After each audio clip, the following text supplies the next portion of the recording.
Stirring debate about nursing scholarships in the UK. This is Roger Watson, and this is the entry for Connecting Continents of the 30th of April 2018 on the Reflections on Nursing Leadership blog. This is written in Hull in the UK. I'm not sure I was ever the most popular nursing professor in the UK, but my ratings certainly tumbled after my piece, Nurses Don't Need Bursaries, Here Are 4 Reasons Why, was published in The Conversation. Colleagues alerted me that I was being heartily criticised for my article, and the media office at the University of Hull fielded many inquiries and issued a press statement. While I was sitting behind the Great Firewall of China, my article had more than 17,000 reads, a typhoon of protest on Twitter, and a series of comments, only one of support, on the publication's webpage. Once I'd gained access to the internet and, via a virtual private network, to Twitter, otherwise blocked in China, I understood what the fuss was about. I made a point of responding to all the comments on the webpage and as many as I could on Twitter. Expressing gratitude for the comments, most of which I predicted, I tried to politely neutralise the anger directed at me. I cannot deny, however, that some of the more personal comments penetrated. I'm now back home and things seem to have calmed down. I was in China. My China visit was to Luzhou in Sichuan province, where I gave a keynote at an annual nursing conference. In addition to my keynote, I also consulted with Master of Nursing students at Southwest Medical University about writing manuscripts for publication. I've often reported that the mighty Yangtze River divides Luzhou in half, and I've written about the caustically hot food they serve.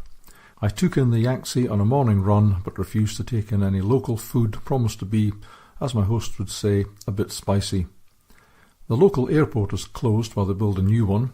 Nobody knows why they didn't keep the old one open until the new one was built, so I had the pleasure of a 3-hour round-trip drive from Chongqing, where they have a magnificent new airport.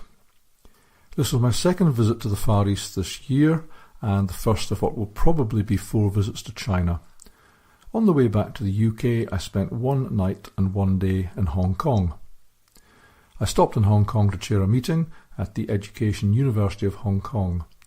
The university accommodated me at the Royal Park Shat Inn, where my wife and I stayed the first time I came to Hong Kong in 2003.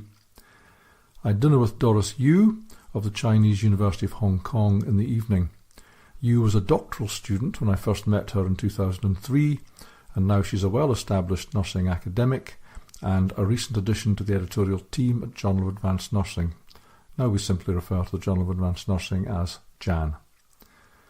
The meeting at the Education University of Hong Kong was to review the Bachelor of Health Education programme following the graduation of its first cohort.